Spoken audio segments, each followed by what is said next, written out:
I just deaf here or something? No, I was waiting for it. I was waiting for it to fully go up. Okay. How's it going, Okay, everyone? I just want to make sure.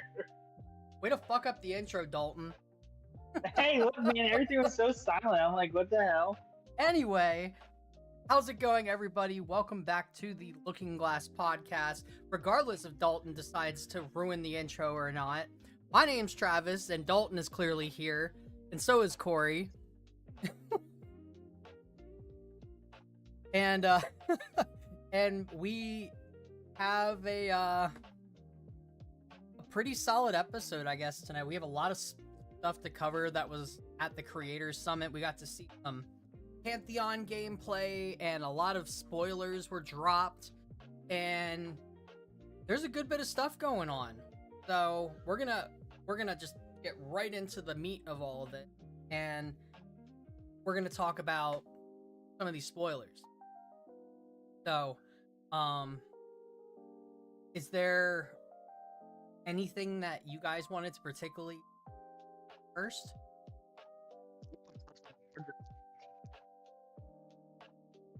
Nothing? The Mordred recollection deck. Fine, we'll start with Mordred. I guess we'll start with the boring stuff. No, I'm What do you kidding. mean Like it's boring? the Mordred stuff is like red hot. Like that stuff was pretty nutty from the little bit of it that we got to see.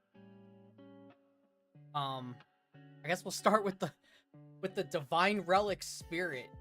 What's up with that? I mean, I like it. Yeah, it's interesting. I never thought that full on like Divine Relics. I mean, it makes sense because then it makes it so that way you have a very competitive deck right off the bat. Because, I mean, I don't know if you guys bother even looking at what the Mordred deck itself can play in regards to its toolbox because of the level 1. But it's sort of like really nutty, I'm not gonna lie. I You mean, can also unmake duality and kill yourself. yeah, Yeah. Yeah. yeah, you're not wrong. Matchup you hate, kill yourself. Yep.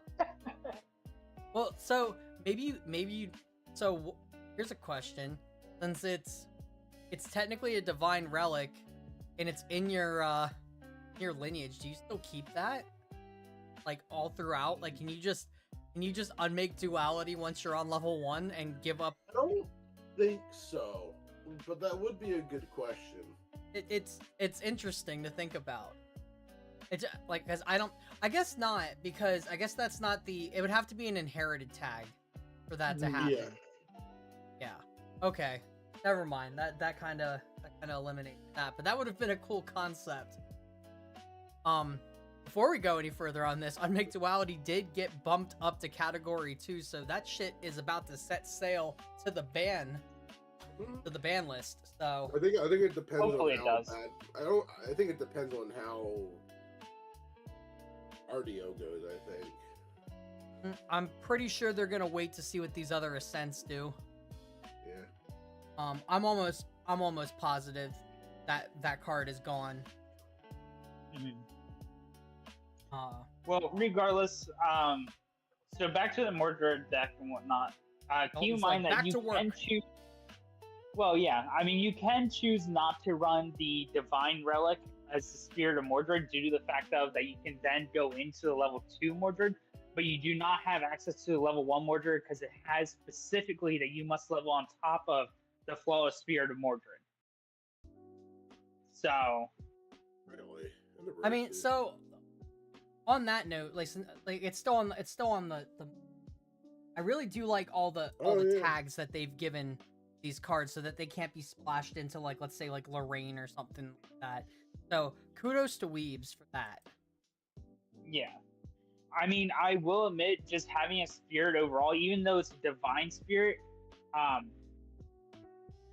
having the access to just draw 7 and you look at the top 4 and decide if you want to leave them on top or put them on bottom or anything, or even just change the order of them, is sort of like nutty. I'm not gonna lie. Even as a divine relic, it's really, really good.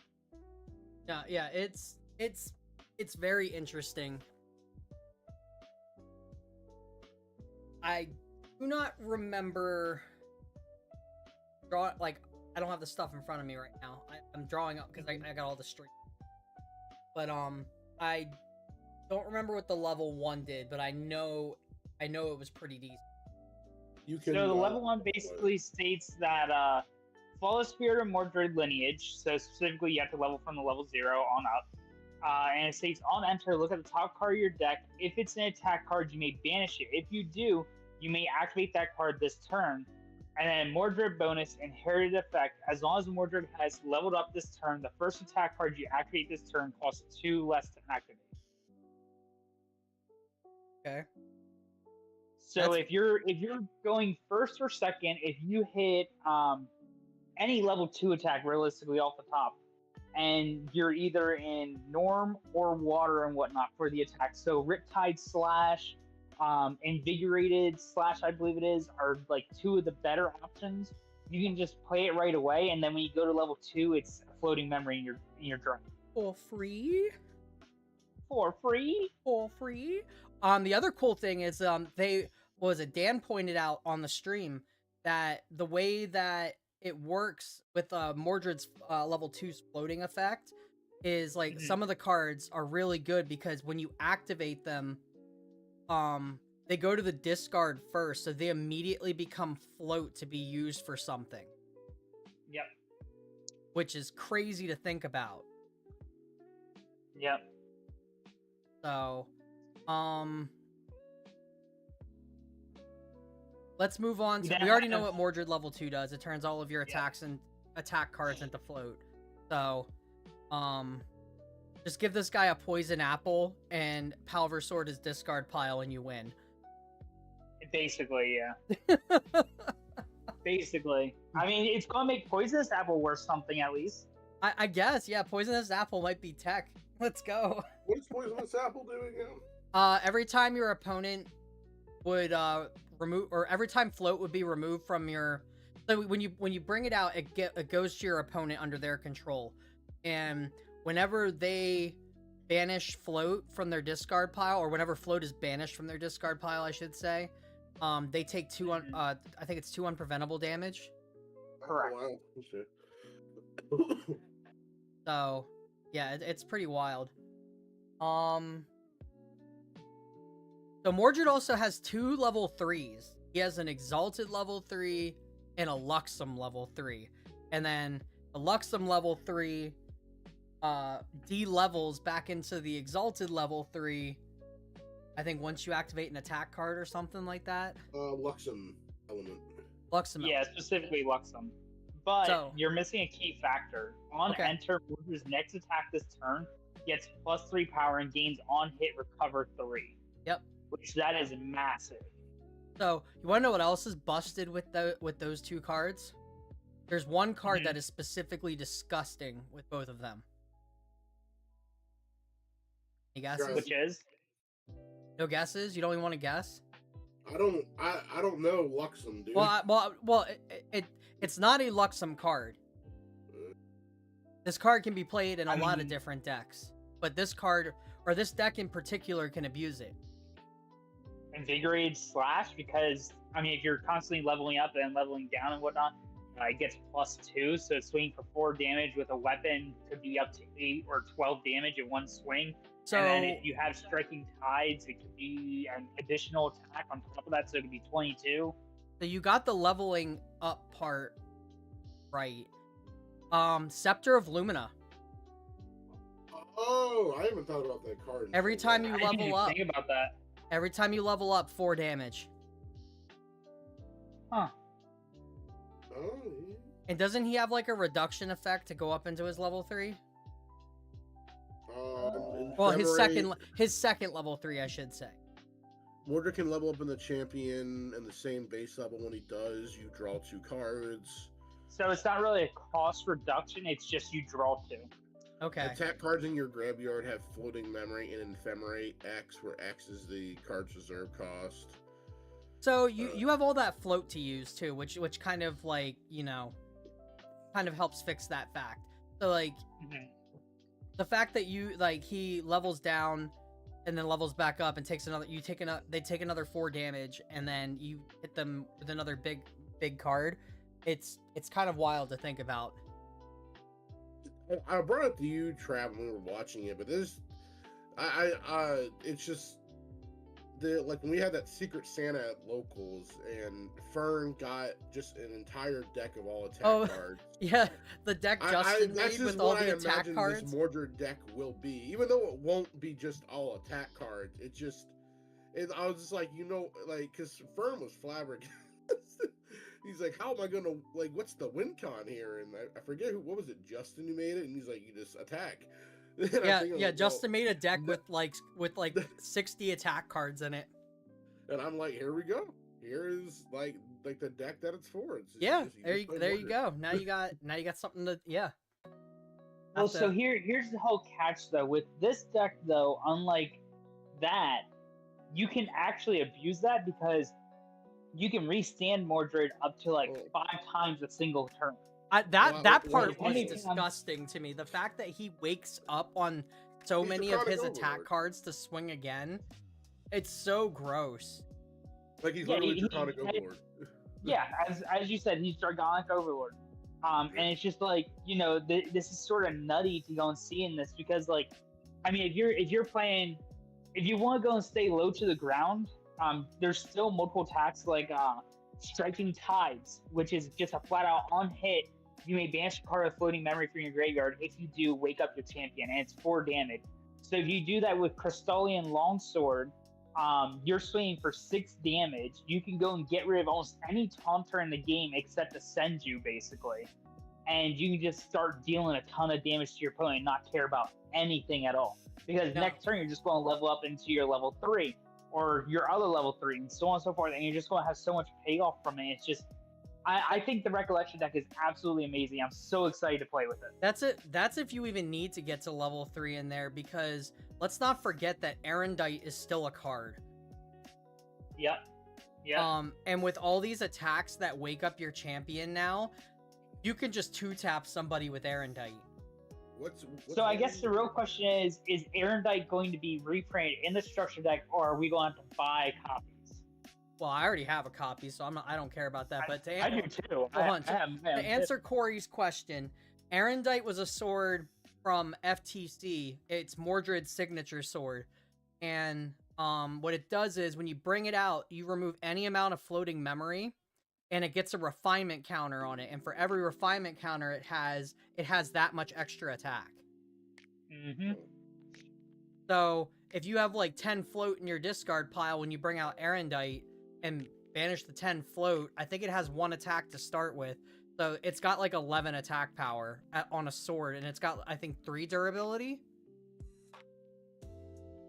I can't remember. I haven't looked at it in a while, but I know it just it gets. Huh? 2 durability is what it has, but for every single refinement counter, it gets +2 power. +2 power. That's right. It's an absurd number. So that thing would have 21 attack on it with 10 float.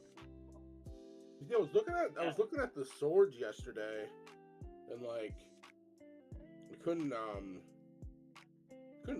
don't remember seeing that. Maybe I just missed it. It's like a 35-cent sword right now because it costs 1 to materialize, but in this deck you don't really care about it because it's just all my attacks are free anyways, and you're playing I can't imagine them not printing his signature sword in the deck. I really can't. I mean, you gotta remember he is a weapon master, and so they gave him a very interesting. Oh yeah, they gave him a pole arm. Yeah, they gave him a pole arm to go and utilize.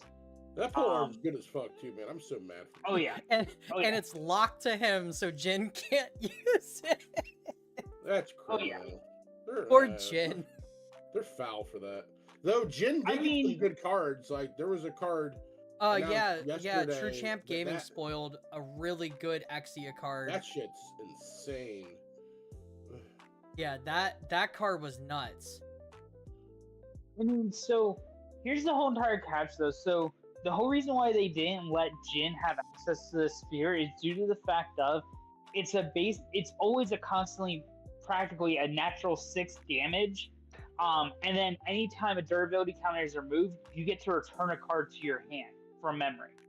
I was just So making. if Jin I had was. access I to that, understand it'd why be Jin nice. doesn't need it, Dalton. You don't gotta explain it to me.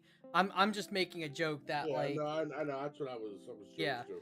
No, I personally I am happy that they are putting all these tags, like these specific tags on things, because there have been so many times where a good card will come out and it's just class bonus or has no, no thing at all on, no tag at all on it, and it's just a So kudos to them for really slapping all the tags on a lot of these cards, because it wasn't just the recollection deck cards, it was a lot of cards for RDO too. Well, there is another thing though. I also like the fact of that they're continuing their cycle of like backup charger like effects in the recollection decks and whatnot. Like how they did for Merlin. We have dummy trainer, which summons a 0/2 token to your opponent's board. Corey and I and you loved get to draw that. A card. When that card came across the screen, Corey and I were so freaking giddy about it. Oh, sorry. I was the training dummy. Oh yeah. We were so hyped for that. It was so. Think about it this way: if your opponent if you put the training dummy into play, you use striking tides to hit the dummy. If they're like stealth or anything else, or you're worried about them having some sort of interaction, you get to not only wake up your champion, get rid of a unit on their board, and then you get to go and use something afterwards to go and possibly go right off. Yeah, I like the fact this deck is very new player friendly. I have a feeling this is Sylvie 2.0. Like right now it's all excitement and everything, and then people get pissed off because like Slime's dominated the meta. So I'm wondering how much this deck will actually influence the upcoming meta. So well, I also like the fact though that we also got a ton of more stealth units in the recollection deck. That is another good thing.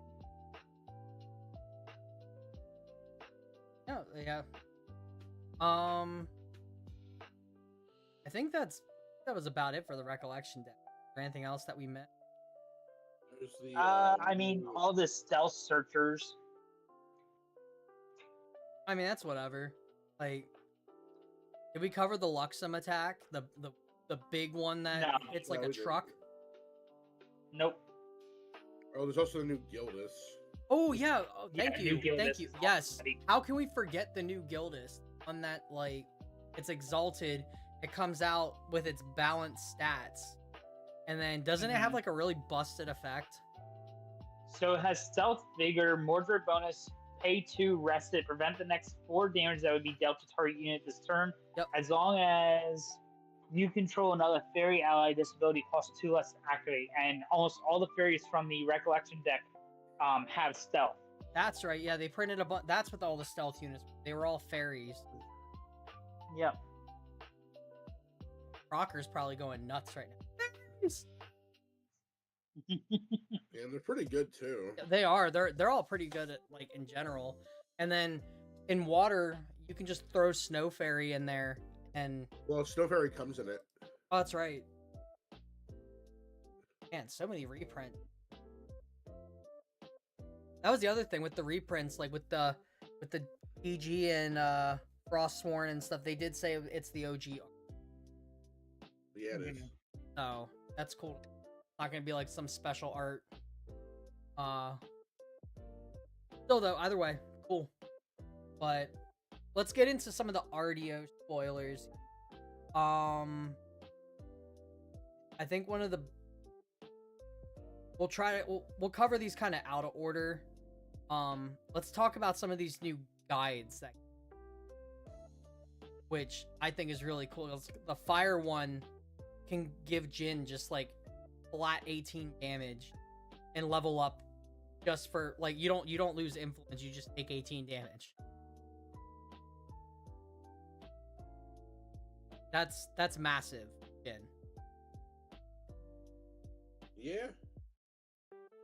Because the biggest issue with Jin would be that, they would only put you to lethal range when they were prepared, and usually they were sitting on something that was able to interrupt your big swing if they put you to that amount of damage. So, the fact that you can just kind of hit the big red button whenever you feel like it, pretty cool. Yeah, there's also like another like that ally link card that gives Jin a permanent +4. No, it doesn't give Jin a permanent +4. It gives it's only an ally. Oh, was it only an ally? It deals 4 damage to Jin at the end of every turn. Yeah, but it's still really good though, because like True Champ Gaming, when they were talking about on their podcast, if you go dungeon guide into Jin, that dungeon guide is now a 5/7 with that card, and that's nothing to scoff at. The fact that you have a 5/7 ally on the board to help clear some of the bodies out of the way so that Jin can smack them, or just apply more damage every turn.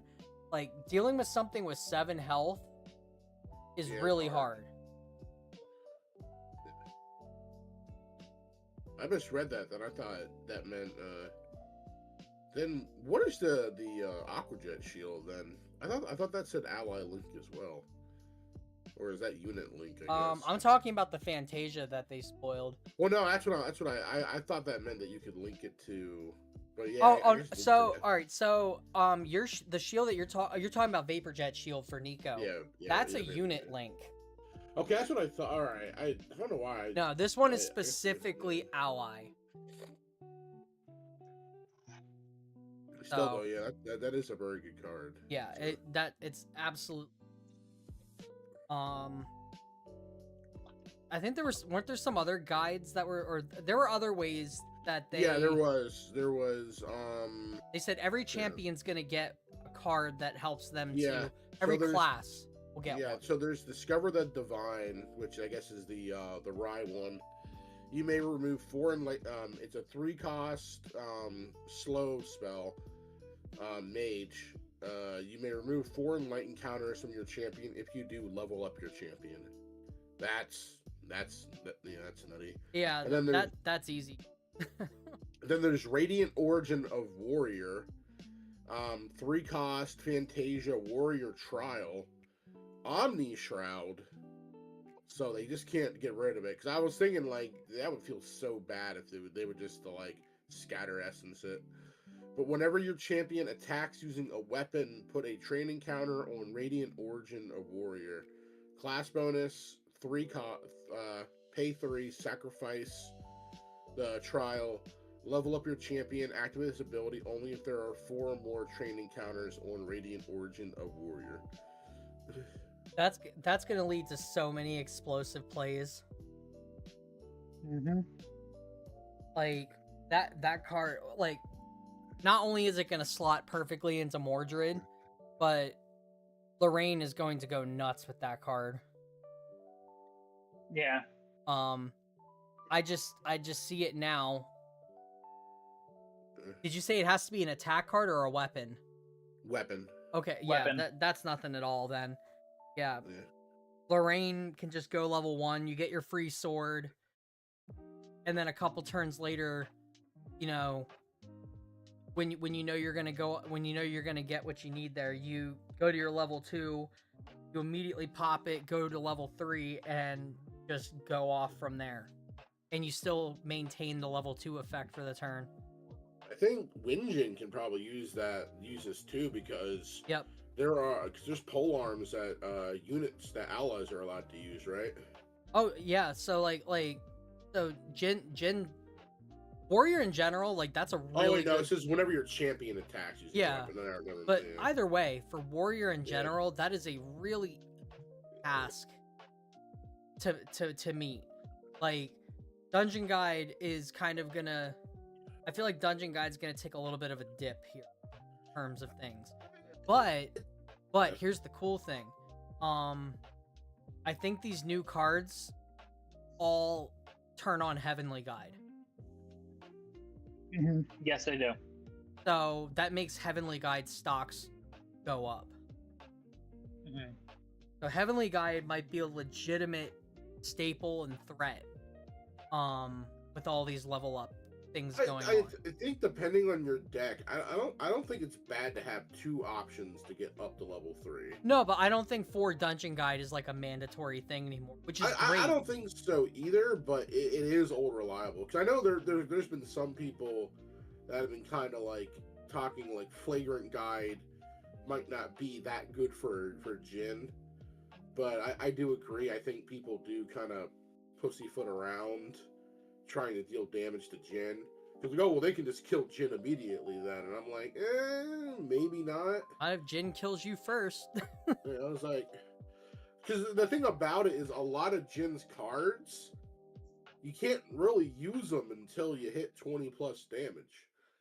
So like, and like turn 1, and then like they'll be more hesitant to deal you 20 damage, and then you just bring out the good old chess piece, and then Jin's online. The big issue with Jin is like it's not even the fact that you can do 18 damage to yourself. So if you look at like you said, when people pussyfoot around Jin, they'll deal like really small increments to him at a time, so that they have more turns to build up. Because typically by the time hit Jin, your influence is so low that can't do anything for a couple of draw enough cards, and then even then it would still take you maximum of like 2 turns to really get yourself set up and ready to start doing things if you had enough damage. Putting yourself immediately to 18 like that is absurd. I think it's a great card because you immediately put yourself almost to one of the damage thresholds, and that's what's important, because then you can just start hitting with like your hard stuff, and it makes decks like you just said, like Wind Jin going into Exia and stuff, where you play cards like Materialize, Polearm, and things like that. It allows you to just pull a win out of nowhere. Like you go from just having, you know, level 2 Jin or something, right up to getting a big Polearm out and having like 20 plus or more damage on you and swinging for a huge amount. So, but either way, like all these level up cards that they're making, and they said each class gets one and everything. I hope they're all equally as balanced as the ones we've seen so far. I would hate to see one or more of them kind of get like the short end of the stick, and them just be like these like ridiculous, dumb, unplayable ways to level up. Yeah, that's my one fear, because like you got ones like Rye, which is so easy to. Rise is kind of scary. like Rise just needs 4 enlightenment counters, and that's kind of crazy to me. And that's nothing, because like you get, what do you get? You get 2, I think, for going into Rye level 1, right? Yeah. And then on level 2, whenever you activate a spell for the first time each turn, get an enlightenment counter. And then if you've gotten a counter in any other way for whatever other reason at that point, you're instantly online. So it's pretty crazy. Not to mention they gave Riot a new draw 7 arcane card. Yeah, they gave him a bunch of shit. I really hope they give that much love to other Forgotten champs. Well, from what I've seen of the new Kong Ming cards that have been printed, like ones that come in, that they're gonna be in RDO, but they come in the Pantheon decks as well. It looks like Kong Ming has a lot of strong Terra support coming, which is really cool. Um, and then oh my god, Arisana. I could go on and Yeah. on and on about Potion Arisana. Go, my potion allies. Go. I am so hyped for Potion Arisana. Ark and I we've been trying to make that deck work for so long. Like, we keep going back to it just as like a fun project, and it's never enough. It just never can get there. And then now That's the thing, because like I never really see many Arizona players play potions. They all just kind of go into glimpsing that damn bolt and nuking my ass. Yeah, yeah. There, potions is deemed unplayable, and everyone just plays Star Call basically. Or there was, for a time, there was a negate Arisana list that went around that was really annoying to play against. But no, the new potion support looks. You have to say, like, I don't really know much about Arizona, but it made me kind of want to pick up like one of those starter decks. Only because I want the dice. Like, I really like want those potion dice. It actually comes in the Pantheon deck. Oh, it does. Yep. I watched one of the YouTubers that was there open up their deck, and it had the dice and the little cardboard grid in it. It's cool. Okay. Yep. Nice. Yeah, because Arizona decks are very expensive. Yeah, it also comes with, I think, 10 cosmic bolts. So holy shit. Yeah, so it's that Arizona Pantheon deck is worth picking up. Yeah. So the other cool card that Arizona got that I'm really excited for, the Apothecary. She gets her own domain that's in Astra, and it's not siegeable, which is great because it just sits there at that point. And it taxes your opponent for, I believe it's at your recollection, and if they don't pay it, it creates a copy of a herb or a potion, and if it copies a potion, it comes in as if it were brewed. Wow. Which is really strong, because some of these potions have additional effects on them that you can get by brewing them, and that just makes it extremely strong because, and it's a tax 4. So it's basically telling your opponent, like, okay, this turn you're either going to pay for it and not be able to interact with me at all, or you're going to let me copy this ridiculously powerful potion right here. It's going to come in with all of its effects that it needed to have, and I'm most likely going to kill you.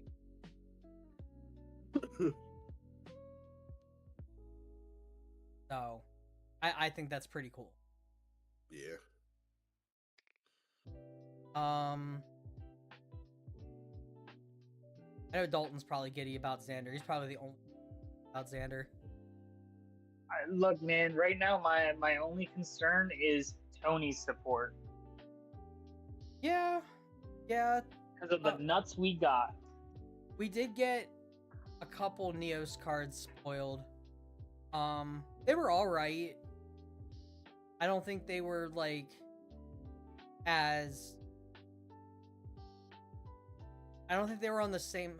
I'm not saying they're bad or anything. That's not what I'm getting at here. I'm just saying I don't think they were on the same level of excitement as some of the other things that were spoiled. I will agree with that. Like, compared to like what Arcane Rye got, like, Jesus Lord. Yeah, like it was kind of one of those things with, like, you know, someone tells an amazing story and you're like, got like dicked over. Yeah, but it was kind of like someone tells an amazing story and you're like, how am I supposed to follow that? But like, I will say, like I agree with Tony got some neat allies, and I find that that's like it makes creating tokens really worthwhile. Like, like Tor is basically a walking what was that card? Shatter the Obelisk. He's just a walking Shatter the Obelisk, which is pretty cool. A 730, like, that's pretty nutty. That's a fat ass. Yeah, he's pretty powerful. Like, Like if they print Tony away to switch the attack and defense of an ally, like fucking Yu-Gi-Oh, that shit's gonna be fun. Yeah. So I'm excited Sword to and see. shield. I'm excited to see Neos get some love finally. I just wonder what they're gonna go with. Like I really do. Like, are they gonna make domains worth playing more? Well, it seems Is like that- it by printing that golem card that you need to have domains to use. So, Yeah. and honestly, like I feel like that's kind of big, like that's his main gimmick, is not like you get tokens and domains. Like I believe those are the two gimmicks. Finding a way to make those work with each other, I think is. I find that Wonder Adult will agree, but I think Tony's level up requirement should be like you need to have a certain amount of domains on the field, Mm-hmm. and then you just straight up level into 3. I feel like that will make domains worth playing because at the moment, yeah, they're not going to make one domain specific, and the only reason being I'm saying that is because you have to think about it's generic class is what it is. It's not specifically for one Yeah, unit. so CL wouldn't really be able to utilize it well. No, you're I think, right. Yeah, I think it would personally be like you take a certain amount of damage, and or each time you take damage or something, it gets a counter or something along those lines. Well, then how would Kong Ming use that? And does Kong Ming get enlightenment counters? Technically, enlightenment counters can be used for anything because you remove 3 enlightenment counters and draw a card. And Kong Ming's all about drawing cards, so. Okay. I just didn't know Kong Ming could generate them. She has a couple of cards in her I'm gonna say kit for lack of a better word, because they did print cards that work with Kong Ming that give enlightenment counters. So, I guess. Okay. No, maybe token object? I don't know. Like, I think token object, yeah. I don't know. Regardless, like, Yeah. I'm excited to see what we get in regards to. No, I'm trying to think of like what would be a good guardian mechanic. Because like every guardian's been so drastically different from the other. They're probably the most far away than I think any other archetype is. Well, we'll have to wait and see. Spoiler season. I think if I heard on the podcast, I think they said it's March something. After my That sounds about right. So here's to hoping we get a spoiler. That would be fantastic. I would love that. We'd have to come up with like a little skit to do. But Well, I mean, if we get one, we do a skit. If not, I mean, we still get to go and talk about something that's relevant to what we want, which is the raccoons. oh, we're getting there. Don't worry. We're saving the best for last. We're saving the best for last. We're winding down on that one because I want to talk raccoon, but there are some other animals that were introduced. We got more slimes, which they did say that there was going to be enough slimes to make an entire Pantheon archetype. So the ones we got were what's it called? Group of slimes or slime pack of slimes or something like that. Slime swarm. That's it. Slime swarm. On And enter it creates 2 2 slime tokens, so you get 3 slimes for the price of 1. Well, then don't forget about their banner. Oh yeah, you got the one with like the little banner shoved in its head. Well, I mean, it gives all slimes +1 power. So, like, if you go first into Slime Swarm, you immediately get 3 slimes. Then you just rest Banner Slime, and now you're dealing 6 damage. No, the baby slimes come in rested. Oh yeah, they do. Well, I mean, if you do it the turn after, I mean, you're still dealing 6 damage. Yeah. Or you said read the card. Reading the card explains the card. What's up, Colin? But yeah, that was, and then we got 3 new elemental slimes. There was one for water, fire, and wind. The water one's actually Inferno and The Rousing. wind one angers me to my core. the water one's generic, means it can be played in anything. And I believe its ability like recovers and draws a card. Yeah, you banish a Yeah. float, you get to recover 2 and draw a card. Yeah, that's not bad. Man, that's really What is that, a 2 Really? cost? yeah. Yeah, it's a 2 cost and it has an intercept too. Yep. Yeah. So that's really good. Yeah, that's pretty good in Nico. Holy shit. It's sort of like baby Froststorm Paladin, basically. The fire one Yeah. is a 3/3 with Pride 2 for 3 costs, and then when it dies, you deal 4 damage to each champion. That's funny.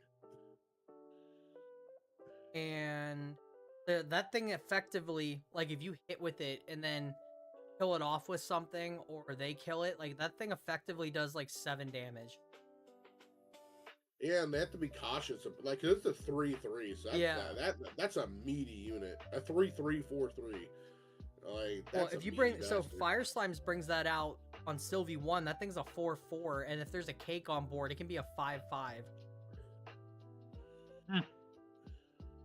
That's stupid. Yeah, And then we got it's- wind. And then we got wind wake up slime. Yeah, Wind Wake Up Slime. Oh boy. So excited for that. At least it's class bonus. Well, actually, no, Dwoja can use that. Actually, no. Technically, they can if they want to play slimes, but no, I read the rest of it. It has to be another slime. But who knows? That deck might play slime. Oh, If there was a way to turn Siryu into a slime, that would be funny. you're So you introducing. does not need any more ways to wake up at all. Yeah. Okay. No, Well, I just find it funny they continue their tradition of making the green card like probably the most scary of the bunch.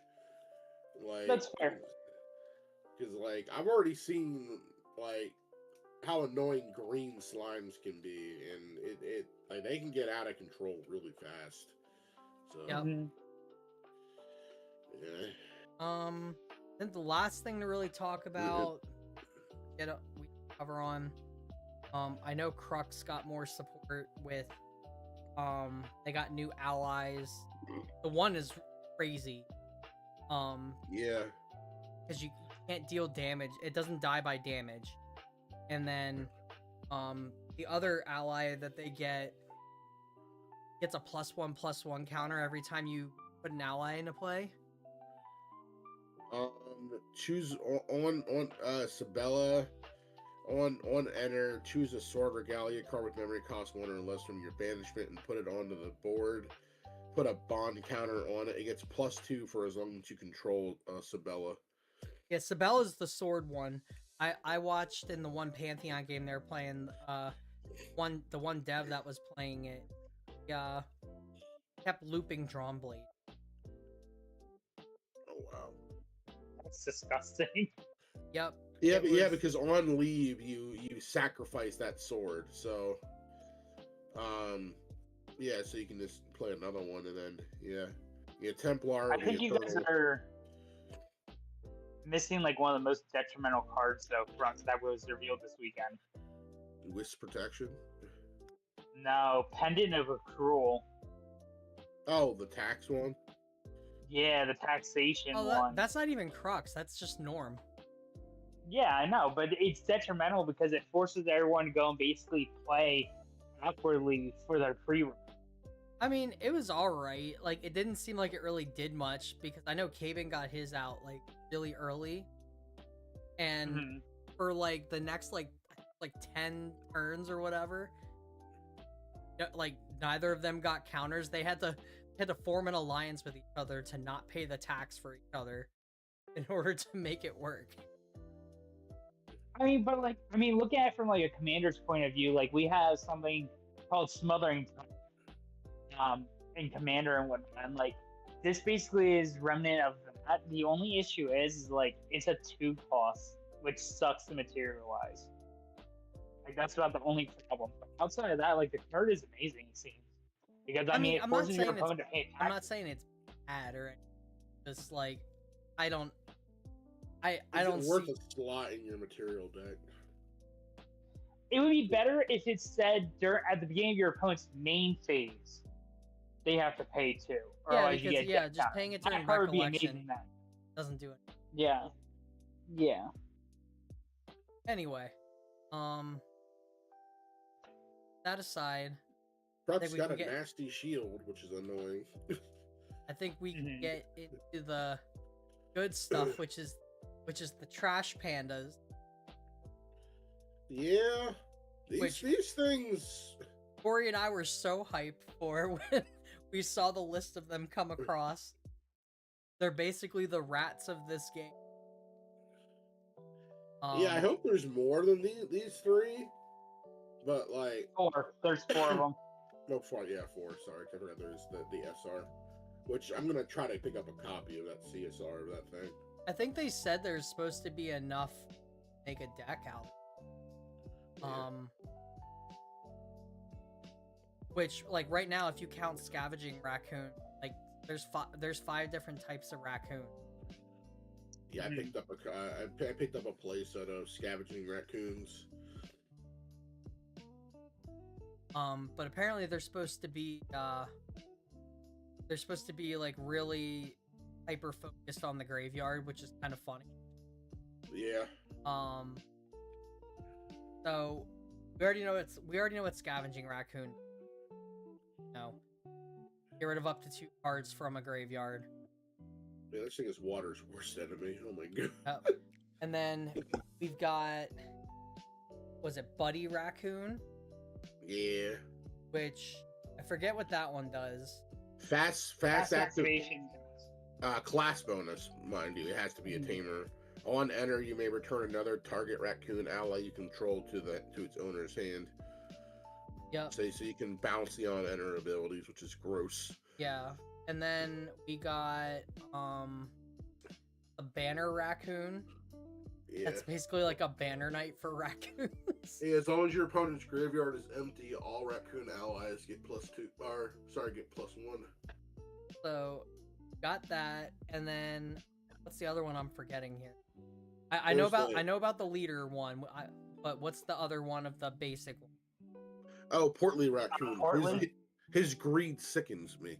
On enter, you may reveal 2 raccoon cards from your hand and or memory. When you do, target opponent banishes a card from their graveyard. And he's a 3-cost 2/2/3. So he is pretty good. Yep. And then we've got the big Chungus himself. Yeah, with the new keyword. Yeah, there's I forget what his name is, but it's the leader Bandit. raccoon. Bandit Gaze Leader. Yep, and then he's got Scavenge 6, which lets you look at the top 6 of your deck for a raccoon. And then you shuffle that, and then, well, you take one, I think you shuffle the other cards that you technically scavenged, and then you put them on the bottom of your deck. You shuffle them, put them on the bottom. So that's gonna be really cool. So we actually have a card that like hard digs for more raccoons. Oh, and you also forgot the best ability. Raccoon allies you control have rest, banish target card in a graveyard. Oh yeah, I didn't get that far yet, but no, like so he's a 1/3 and he has like those skills, which is freaking insane. Yes. This deck is gonna be so toxic. I mean, you're basically just going to play with the starter deck Sylvie stuff to make sure they have on level 3 they have a ton of health and have intercept. I don't even know if you'd play it with with Sylvie, because you could. I mean, there's an argument you could play it with Alan too. I mean, that's fair. You can do it Alan as well, but I mean, the Sylvie nets you additional 2 health on every unit and intercept for them. So if your opponent doesn't have a way to get rid of them, they have to go and sit there and deal with a wall of raccoons. I would kill for a raccoon champion. Oh my god, that'd be awesome. I would go absolutely nuts for a raccoon champion. But no, I'm super excited for this because it just seems like a lot of synergy for cards. I personally think it's going to be played with wind, because wind can flicker all these on enter effects and bounce stuff and reuse all these like busted skills. Like it's so crazy. Not only that, you can also abuse Brisk Wind Trotter with it too, and also technically all the beast buff counter stuff and so on and so forth. Bro, we don't talk about brisk. This ain't horses. This is raccoons. Okay. It may be raccoons, but Brisk Wind Trotter is a really good card. There's gonna be enough raccoons. We're gonna play raccoon tribal. Okay. You don't put a horse in raccoon tribal. Yeah, you do. Raccoons got right into battle somehow. No, you don't. Watch, they're gonna come out with they're gonna come out with a trash panda that buffs other trash pandas. Okay. All right. Yeah, but then you would just play both, and then you get like double the counters. Basically, yeah. No, because you want to have absolute consistency for your leader raccoon. You want him to like always hit raccoon. I mean, he can technically find himself. So I mean, right now there's what 20 cards that he can technically search for. Well, 19 outside More than one that, with himself. all these cards that bounce raccoon back and everything. This is gonna be a nutty deck. Yeah. It's so funny because if you think about raccoons, real life and everything, exactly how they are. Like they just get into everything, and then when you go to like try to catch them, they're just gone. But the thing is, they're so damn belligerent too until you actually go out and they're like, oh shit. At least that's how they are up here where I live. Like, this is gonna be interesting because like these things legitimately can damage some decks, like water and what else. Like it's kind of crazy. I think it kind of messes with fire a bit too. Like if they're playing, yeah, like... it messes with the Kindle mechanic. It messes with cards that require certain amount of fire, or you need to banish a certain amount of fire. Messes with water. I think the only deck it doesn't really mess with is wind. Yeah, surprise there. So, but it's all right. We're gonna have like a hurricane of raccoons going on at the same time. So, it's them all beat into Ace and Protector. Yep. Beat them up, jump them. I just want to see them make a bunch of raccoons that like mimic other cards in the game. Oh, that'd be comical. That would just make my day. Like, I'm all for the idea of a joke deck like this. Because like Magic has rats. Like rats is one of like the big like things for Magic, and then like we have raccoons, we have trash pandas, which way better. Dude, I'll take raccoons to a regional. Dude, I will play raccoons like all season if I can find a way to make them like if I can find a way to make them work. If there's enough of them. Right now we have 5. So I think start. Yeah, it's a really good start. So realistically we just need a few more. What would be really cool is if they were like, I can't say if it would be really cool or not, because I kind of like them to have some kind of like element to them on some of them. But I was gonna say it would be really cool if they were all just norm element, and then you could just get a purity with it. Oh, that'd be really, really cool. Yep, because then you could use it alongside of everything. Yep, Spirit of Purity, which essentially makes your champion a raccoon. Yeah. And then you just play Dawn of Ashes and a bunch of like annoying normal tamer shit. Like, can you technically doesn't like Gawoja actually have some decent tamer stuff too? Not really. All of her stuff mainly focuses on the Shenjus. I think the closest that she has for like anything that's like animal or beast related is in Luxem. Yep. Which is a possibility. I mean, I guess that's a way to play it, because her Luxem support for like specifically animals is because hers doesn't focus on animal and beast, it focuses specifically on animals. Mhm. So there is an argument that that could be a potential strat, which I'd be all for that.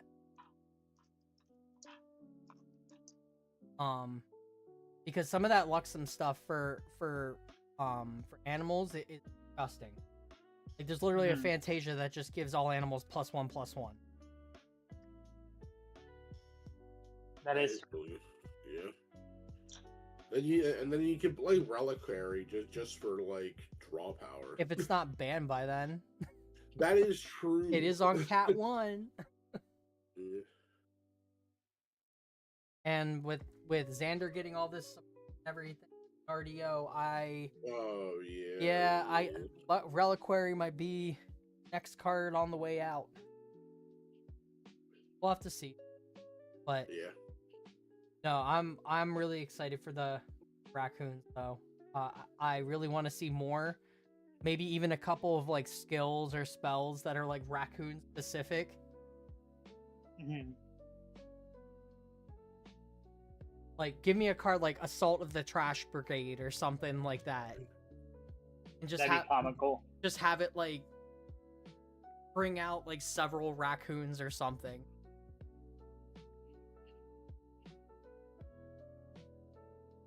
They all get and they all get like +1/+1 or something. Yeah, I know a good bit about Magic, but I don't know a lot about Magic.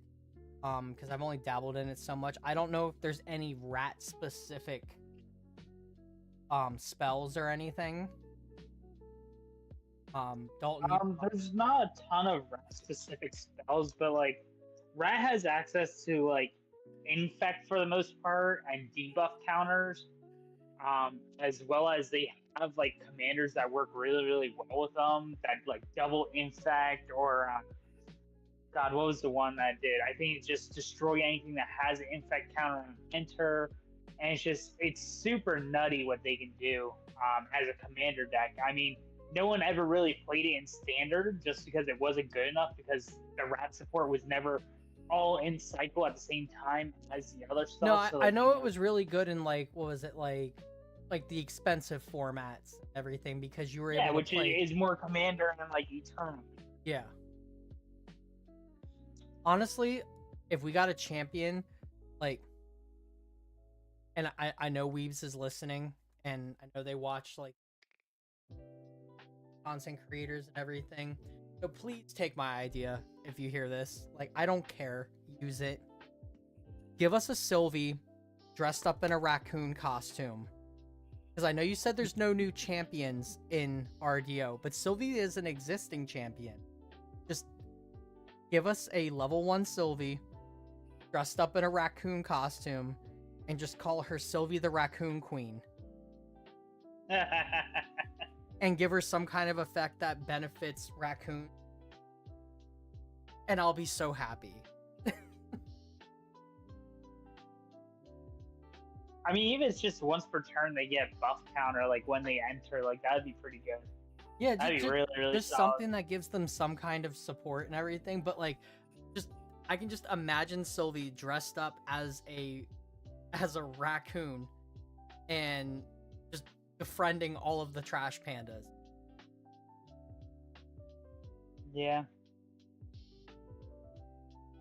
As much as I would love to just on about our raccoon overlord, I do remember that there were a couple more things that we did not cover as far as spoilers go. Cardistry, they spoiled what some of the diamond cards do, and they spoiled what the bolt of diamonds does, which is exactly what I thought it was going to do, which is just deal 1 damage. Which is crazy because if you just build up a bunch of those, and I think are they 1 cost or 0 cost? I think there's zero. There's 0 if you cost. 2+, there's 0 cost. Yeah. So that's insane though. But like, if you have a bunch of those and they go to your hand, so you get like free influence out of these. So they just generate a crap ton of influence, and then at any point in time, you can just be like, if you're on level 2, they're fast speed, just go, okay, pitch this, deal 1, pitch this, deal 1, pitch this, deal 1, pitch this, deal 1. It's insane.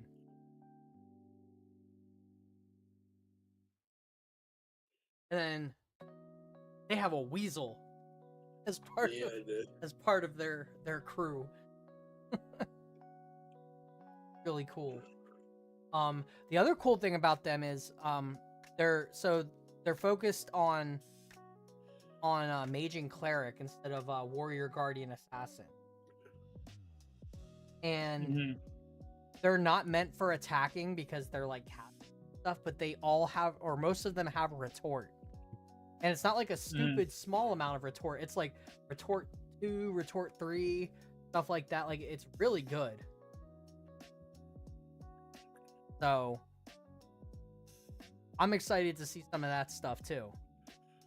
I don't know about you guys. What do you guys think about the new cardistry? I really like the diamond support. I've kind of grown to be a big fan of blue in the past month or two, so I'm kind of excited to try these out.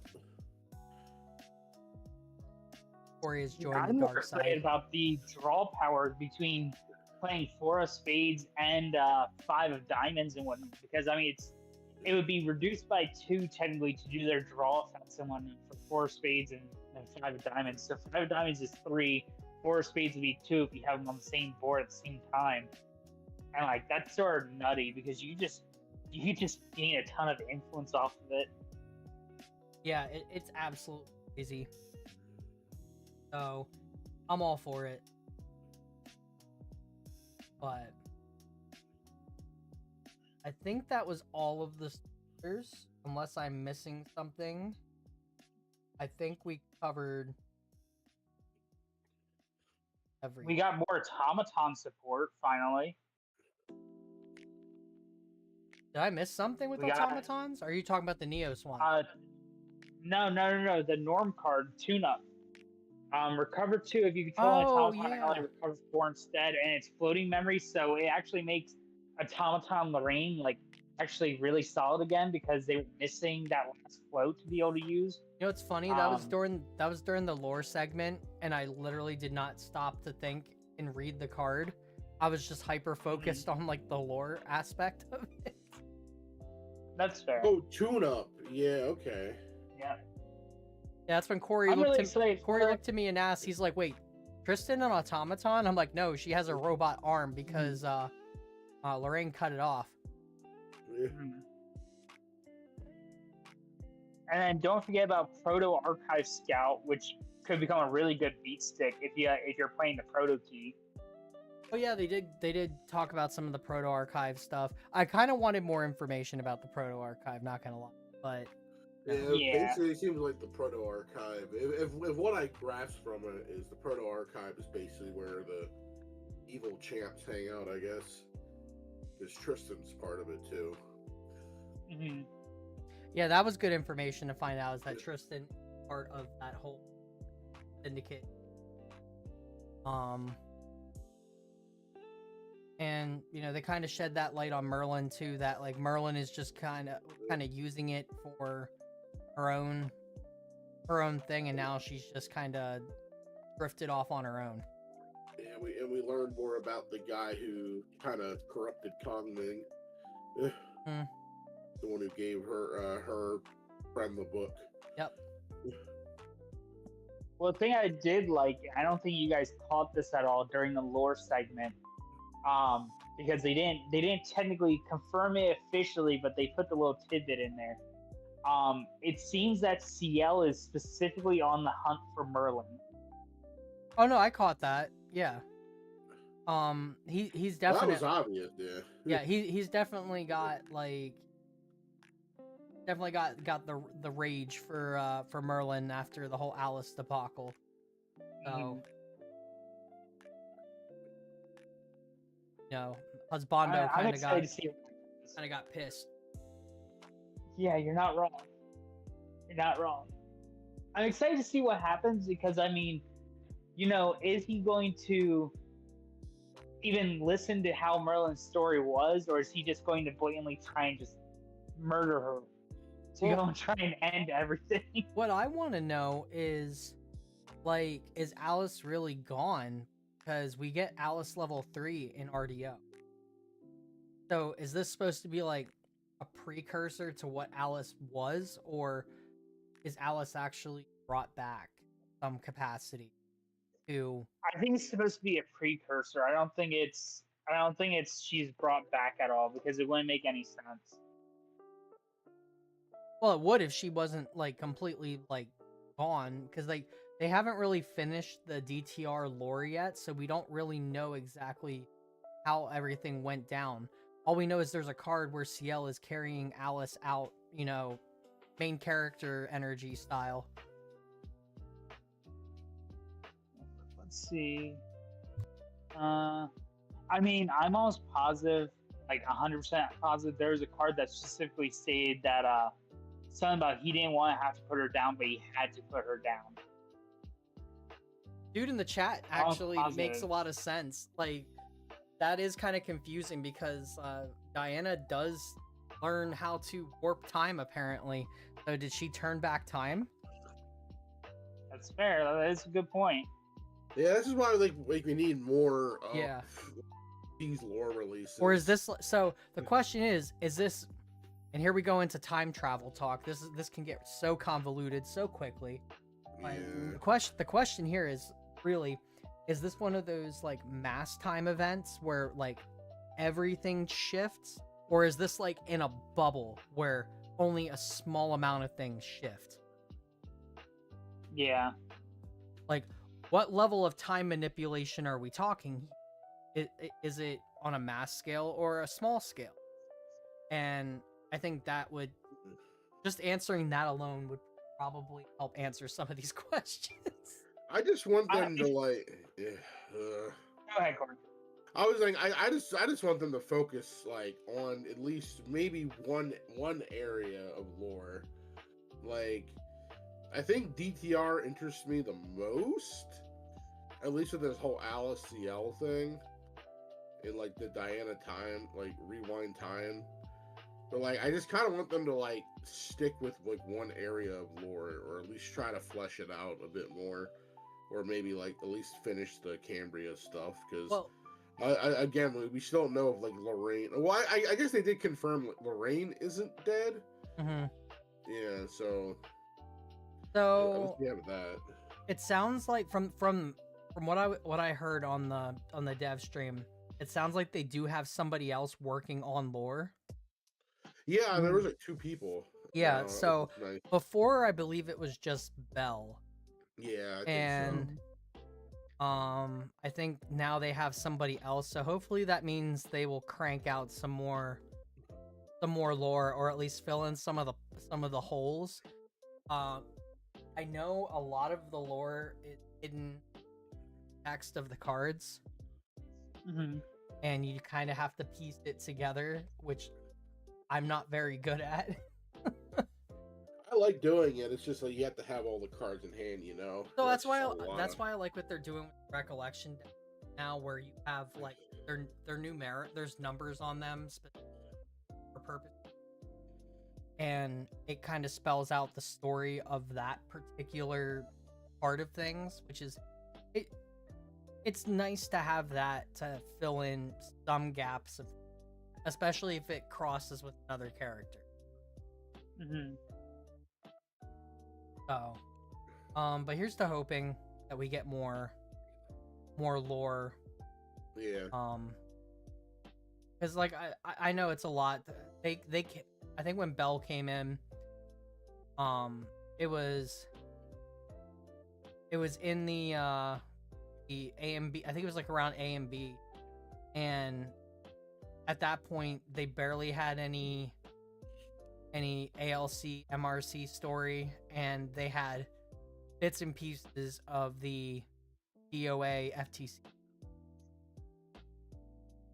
So there was a lot to kind of fill in and catch up on, and then clearly a lot coming or after that point, because you know, you had A and B and HVN, and then they knew this whole Alice in Wonderland thing, which I believe, if I remember correctly, during the dev stream for DTR, they said that like that they had just let Belle loose on DTR, like they just let her go do whatever the heck she wanted to do with it, and I will give her all the credit in the world. She did the whole Alice in Wonderland thing so much justice. That was done so well for what we have. I will give her all the props in the world for that. To take a story like that and be able to, she gave it like this Kingdom Hearts spin to it, which really made it cool. So, being a fan of Kingdom Hearts and all.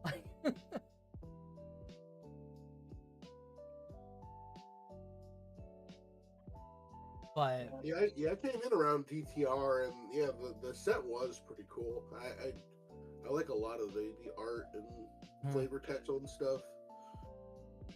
I just want to know what happens. That's all I want to know. Like, yeah. Yeah, I definitely want more lore articles just so I can better understand everything. They had a lot of catching up to do. I mean, I've read every single lore article, and the issue is that half the stories and everything you basically have to piece the cards together just to get. Yep. Or you can't even find the lore articles on the actual website because they're no longer there. And it's just like, oh, okay.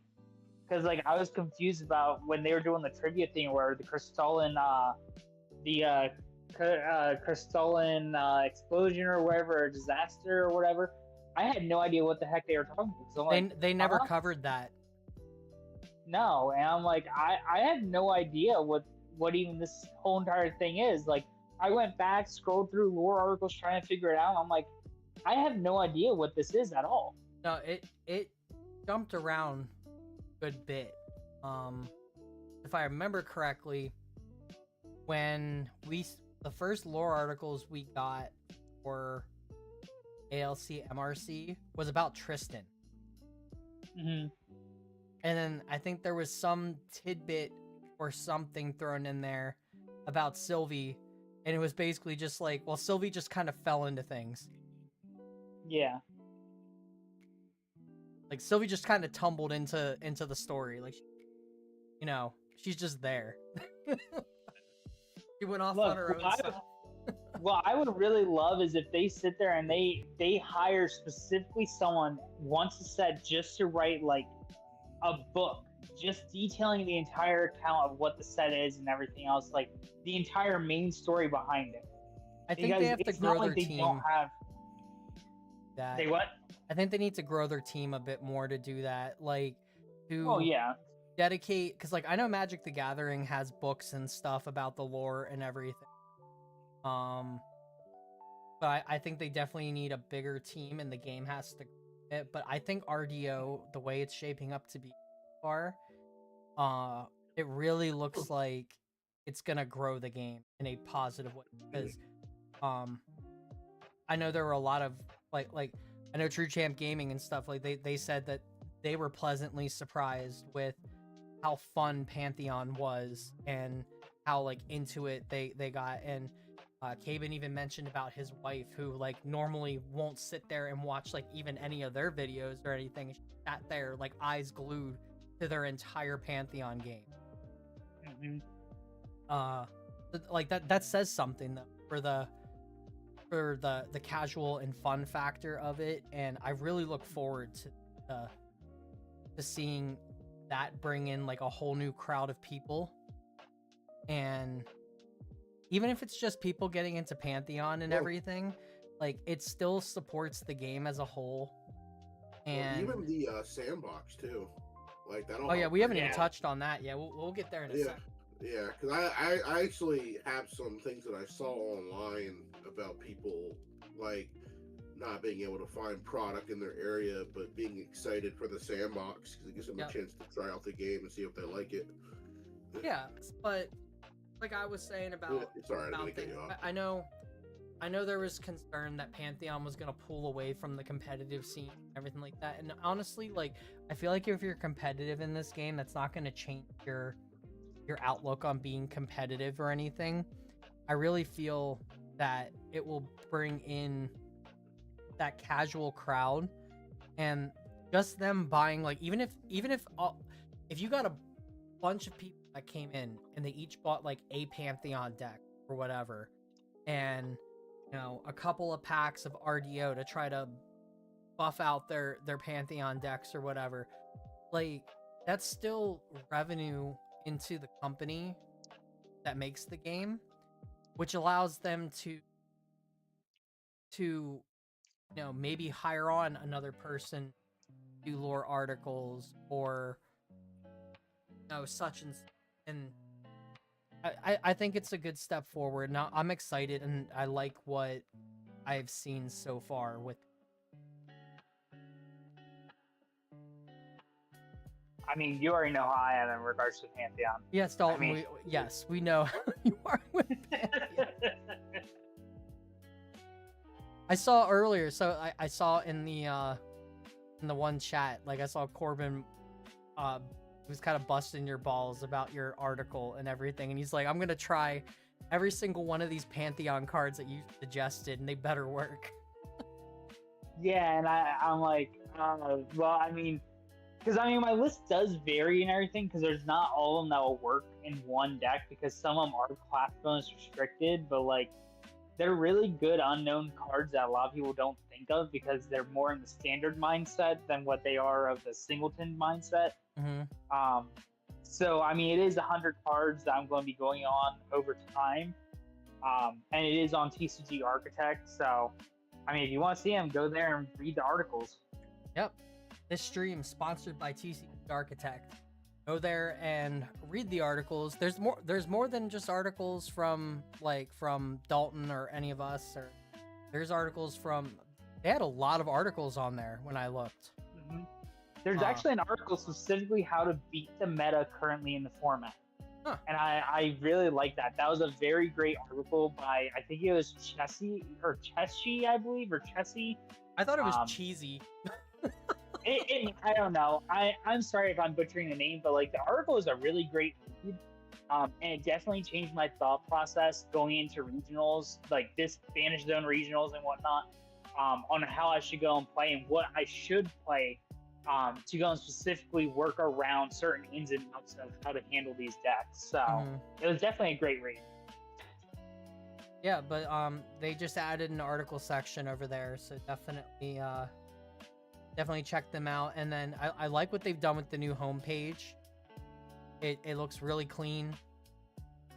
They've got the YouTube videos and the articles, and they have like a slider that goes through them. Pretty cool. Mm-hmm. And then I know they added a new feature to make Pantheon decks. Yep. On there. So they have like all the new Pantheon cards that were spoiled and all that stuff, and you can go on there, start building your deck list for Pantheon decks. But that's our shameless plug. I know Fox will be happy to Fox will appreciate the fact that we made sure to plug TCG Architect. But I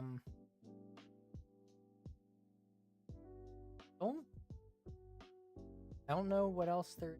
I mean, there were some new boons that got shown off. Let's see. There's the 2 Ranger ones that were really good. One of them allows you to. One that got released today.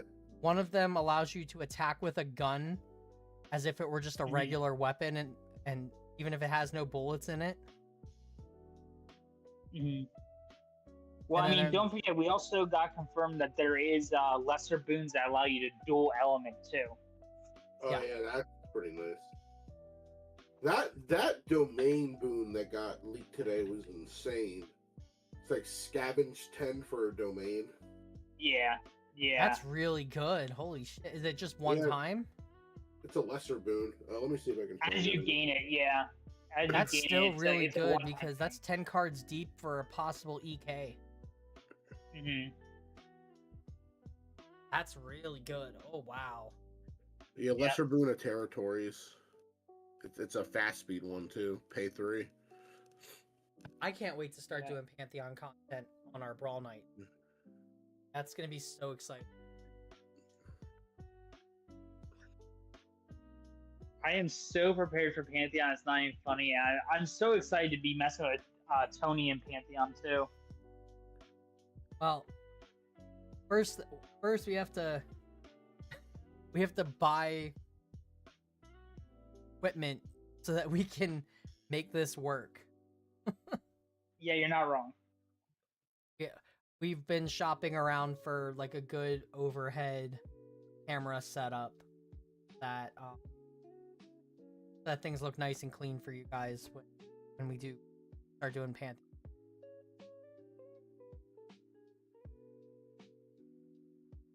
Yeah, that'll come with time. Yep. Aside from that, we have the Banished Zone regionals this weekend. So, me, Corey, and Dalton will all be there. So, if you guys are fans of us or fans of the show or whatever, come say hi. We'll be there. I'm still deciding what I want to take. I'm going to take Wind Allies CL. Yeah, I was about to say, I think you pretty much nailed that out. Yeah. Where he said he take Nico again. Yeah. I need to practice, that's for sure. Well, I won't be doing shit tomorrow. I'm telling you right now, like, because as of midnight tonight, I am officially off all things Grand Archive until the read. Yeah, because Resident Evil 9, yeah, we know. Yep. Dude, shut up. You're so excited for it too. Don't even.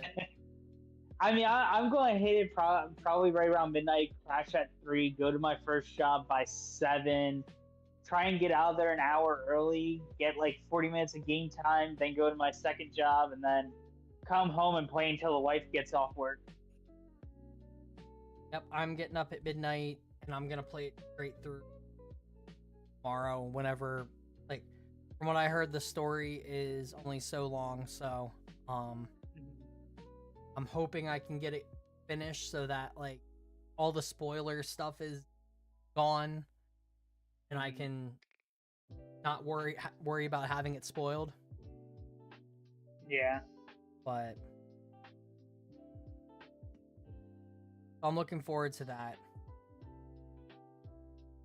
I think that about wraps up everything, unless there's something you guys can think of. No, I think that's... I don't think there's really anything, actually. Like, we didn't really go over the Angels, but... Oh, shit, you're right.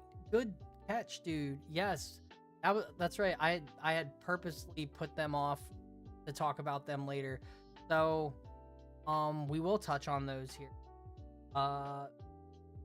We got all the Angels spoiled, and I think they were all pretty good except for the one. I think the one's just not very good. Was it the Luxem? Yeah, the Luxem Umbra one. Yeah, the Luxem Umbra one's kind of duty. but the Astra Arcane one is cracked. Yeah, that one glimpse banish 2 cards from memory, glimpse 3, and then put the top 2 cards of your deck into your memory. The Terra Crux one is busted. Yeah. And if I remember correctly, the Neos Exia one was pretty good. Yeah, well, no, that's the tutor Because card. doesn't he just have like a straight out like destruction effect? Yeah, on enter as a spell, if Azrael is imbued, destroy another target non-regalia, non-champion object with reserve cost 3 or less. Its controller summons a spirit shard token. Wait, isn't it Spirit? No, I know. I'm thinking Spirit Fragment token. No, that is Spirit Shard. They changed the name. I believe they changed the name. Yeah, they did. Yeah. So if they're playing a low to the ground deck, they'll never get to use. That's funny. So, which I kind of think is the whole point. Like, there is a lot of hate, because we got some of the other angels spoiled too. Yeah, there's the fire, water, and wind. Yeah, there's a lot of hate on low to the ground strategies here. Like, they really emphasized on going to level 3. To the point where there's a Fantasia that lets you, what is it? You empty all the angels out of your deck and you can just play them from banishment. Yeah. Yep. Fucking insane. That's one. Yeah, that card didn't have Omni Shroud, did it? What the? No, but it is level 3 plus though. Yeah, but still though, like, you get to thin out your deck to be like once you don't need all the angel effects anymore, you can play that card, thin out your entire deck, and then just have nothing left in there but cards you need. And don't forget, there's 2 different artworks too. That's right. Yeah. So you have you have double the chance to pull. I just hope we don't pull a shit ton of them. Like, that's my only concern. Well, the best thing about that tutor card too is that, like, you draw a card in your memory for each card that you've banished from your hand in memory that way. That's right. Yeah, it's so good. Oh my god, I can't believe I got to talk about this earlier on. It's such a good card. I think my favorite one out of all the angels is probably either the Wind Seraphim or the Revenant Seraphim that basically just advanced imbue. As long as the imbue give all other allies +1 power. Yep. Yeah, that Wind one is like nutty. Once again, Wind gets like the nuttiest one of them all. Yeah. But Cauterizing Seraphim is really good too. Running copy of Nullifying here are going to be mandatory. But the funny thing is the it does not affect Exalted. Oh, it does. Yeah, because it's only norm elements, right? Like water, wind. No. Nullifying Mirror will turn off like all elements in the memory. But the thing is Exalted is like every element. It's like its own advanced element. Oh, okay. I see what you're saying. It shuts off anything with colors, but Exalted is not a color. It is everything. Oh, you're right. Yep. You're right. So it'll still count as your advanced elements.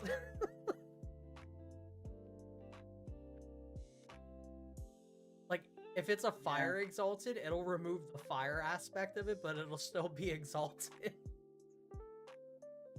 That's stupid. Unless they rule it differently, which I'm pretty sure that's how that goes.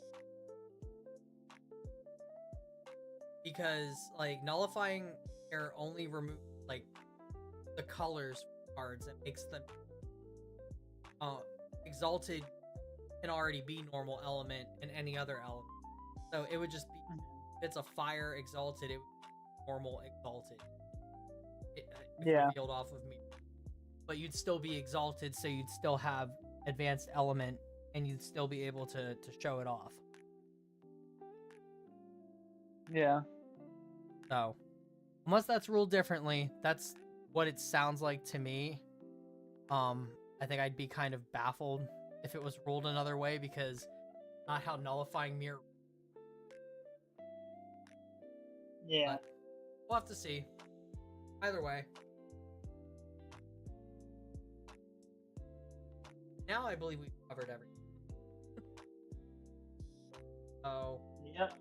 Angel There's like a few Terra stuff and Arcane stuff, but it really depends if we actually want to talk about it or not. Yeah, I know the Terra stuff. I think the Terra stuff was a lot of stuff that already The Um, Exia stuff was okay. Um, I know I know. the one Terra card worth is the one. I think it's where it goes on the effect stack, and then anything you play it, and then anytime your wins shift on the effect stack, it gets 4 charge counters, and then it Oh deals yeah, damage like the amount of charge counters or something. Rucha Tomorrow's pretty good too. Yeah, is that the one that gives all the debuff counters? No, reveal the top card of your deck and put it into your material deck preserved, then draw a card into your memory. Ah, yes. For a one I think it cost. was like something Thorns is the one I'm thinking of that gives debuff counters. Let's see, what else do we the Exia Crimson Rapture or Rupture, damage 20. This card costs 2 less to activate. Destroy target item or weapon. Yep. It's They a have reduced their to own- ash. Yeah. That's better than a Deflect- reduced to ash. That's like that's an Excalibur effect, or oh yeah, you're right. You're right. because it And just then outright. there's deflecting advantage. Prevent the next 1 damage that would be dealt to target unit this turn from sources you don't control.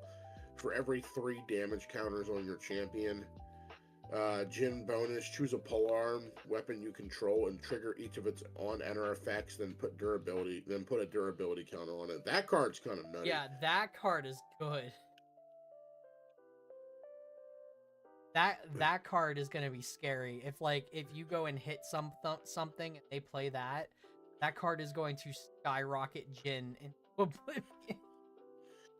And then there's, I guess, if we want to talk about the arcane, they have a Fantasia 2 cost. Whenever an arcane element card activation control is negated, deal X damage to target champion, where X is that card's reserve cost. That's kind of scary.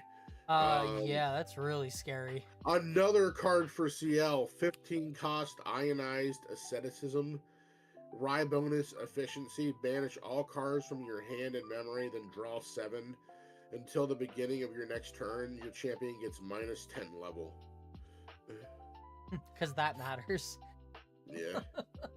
And then there's the Umbra cards. Chasing Shadows 2 cost, Fantasia, Assassin spell. On enter, you gain agility 3 for this turn. Tristan bonus.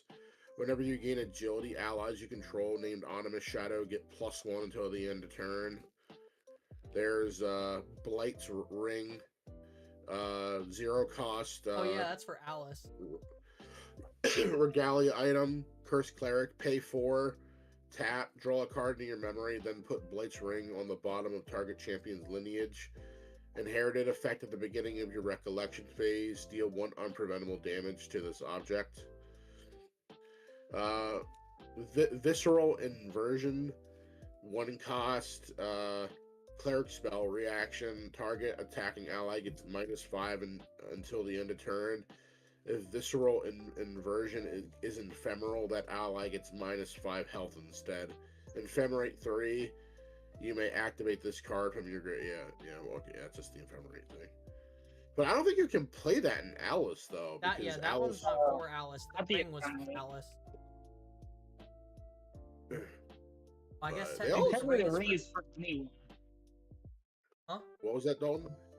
The ring is for anyone. You can use it in any Umbra deck. It doesn't have to just be Alice. It makes it a little bit easier to meet her activation requirement, or her requirement at least, for make sure that you have something in your lineage and whatnot. But technically, it could be for anyone. Any Umbra champion can play it, and it's basically just like a late game or Daenerys ring or something. I believe it is. Really good in Curse Break. Yeah. Yeah, because it's still a curse. So, I mean, it doesn't really it does what it needs to do. Yeah, all of the. Let's see if there's anything. Yeah, the Luxem stuff is mostly just units. You got Light Veil Agent, class bonus, stealth, assassin. Whenever you recover, put a buff counter on Light Veil Agent. It's a 2 cost, 2/3. So Oh yeah, things.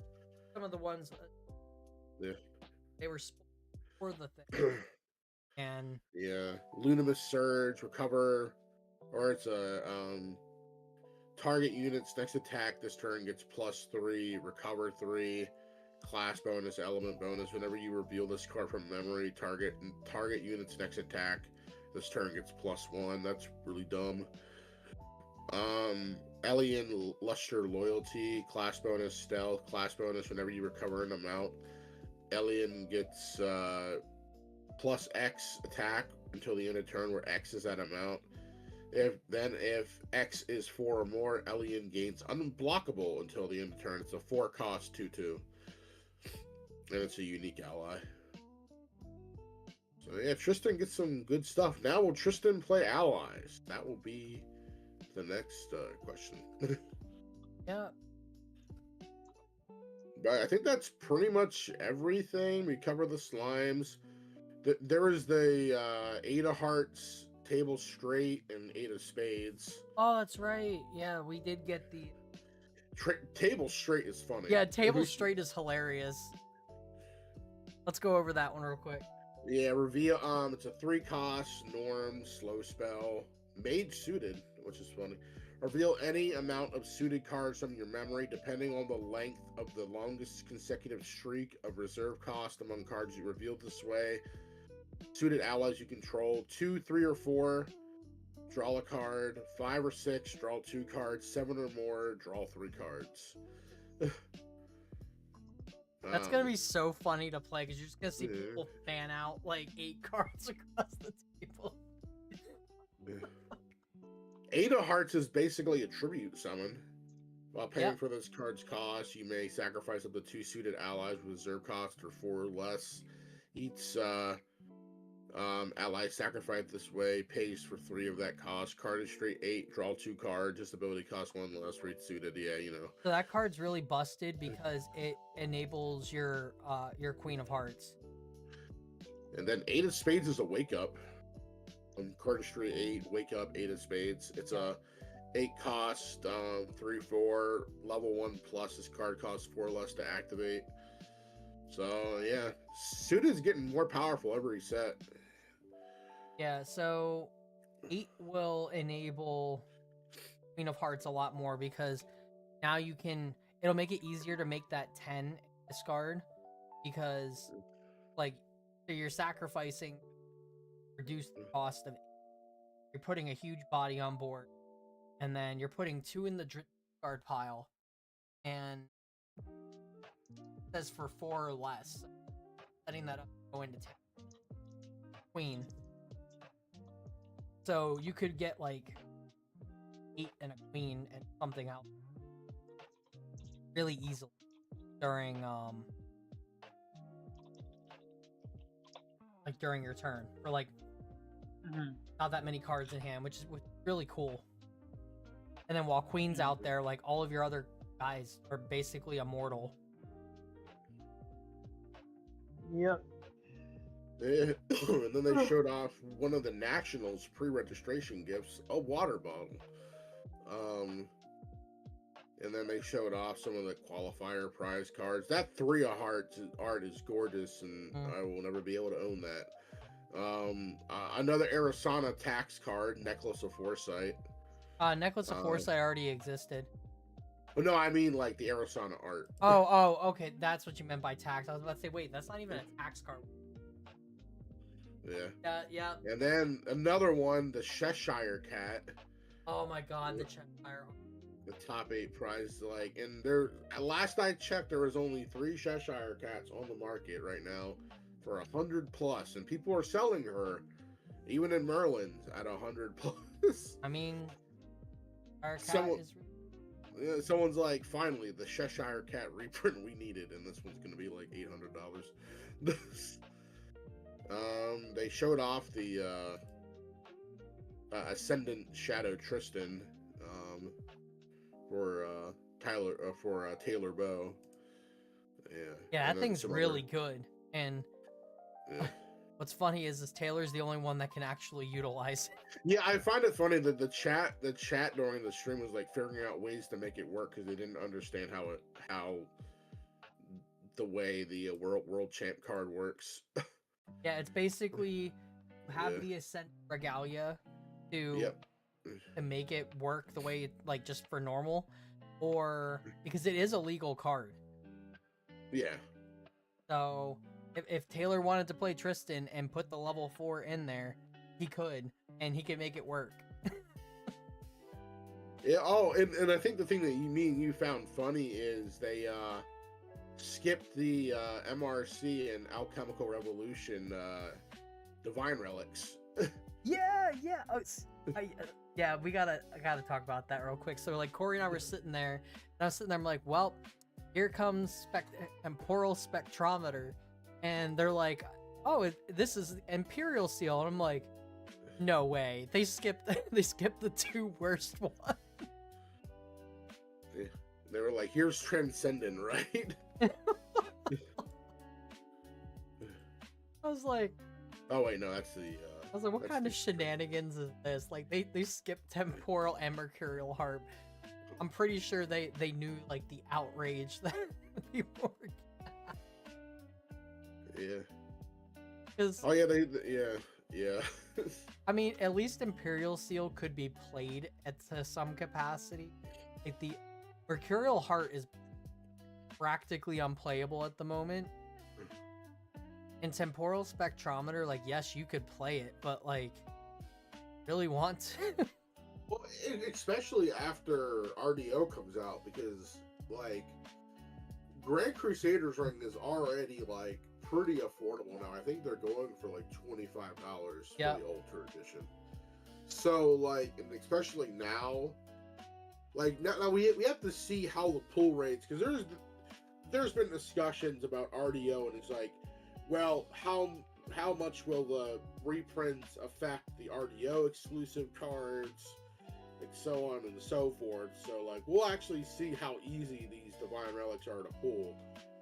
But I don't think the it'll prices- affect things too much, because at the end of the day, especially the newer ones that are full Yeah. art and first edition and everything, I think those will retain their value. Yeah. I think the ones that come out in Ultra editions might be affected a bit, unless their artwork is better, because like you have to really like that, you know, that disheveled, Rusted, busted up looking artwork. yeah. Which for me, like, I don't care, because it'll be a duplicate copy of a Divine Relic I already own at that point. Yeah, you can lend them out and help like new players out, Or if they just need it. make other decks too. Like Yeah. I don't.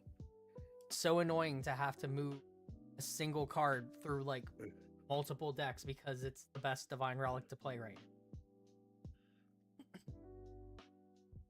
So I do look forward to having extra copies of Divine Relic or at least the play move Yeah. between. Yeah, it's like I have high hopes. Like, I really do want to get a case of RDO. Like, and hopefully it's in the cards, all pun intended. But yeah, because like I'm someone who hasn't really, I even though I started in Alchemical Revolution, I didn't really like get into the game all that much, and I had to get out shortly afterwards, so I don't have a lot of these reprints that other players have. So every card in this set benefits me in some way. Yeah, So, this is a great set for yeah. you. Especially Like, so- especially needing cards like Quicksilver Grail and stuff like that. oh yeah, God, I see so many things with Quicksilver Grail, and I'm like, I really need this card. But I guess the last bit of news is the Sandbox. This is early access available. Early March. access is available in March. Yep.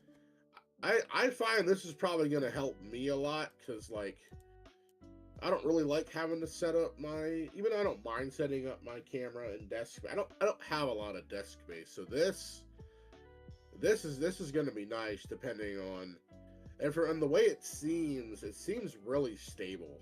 Yeah, we'll have Even for to early we'll have to access. learn it. Like, I'm just excited because like I for the longest time until I started playing like in-person card games. I was a Legends of Runeterra player, so I've kind of grown adapted to like online card sims. So like, and I'm kind of really comfortable with them. So I'm really excited for this. Well, this is Just all being manual too. That's the only well, that's fine. that's my But only like, pick. so which is funny. The reason I wanted to talk about it is like, when like this sandbox actually started getting into like other card communities. Like it wasn't a lot, but I saw Yu-Gi-Oh players talking about it, and they were like, "This actually looks a lot more solid than Dueling Book." They were like, "If Dueling Book had this, it would crash in like 4 seconds." But it made me think about like, 'cause it seems like a lot of people have been interested in Grand Archive, but A Tale as Old as Time itself is not available in their area. So, like, a lot of people's like, this game looks really good. Like, is it solid? And some people who play like, yeah, it's a really good game. Like if you like Magic Commander, you will like Grand Archive. And so I think that like this may help spread the word of it a bit. Like that there is and I think the most important thing about this program is that it's completely free. You don't have to earn cards. You don't have to pay for it. It's completely free. And I think that is a very important thing. And I think it's a good way for weebs to kind of get free advertising. Like, hey, like, I'm not so sure about this game.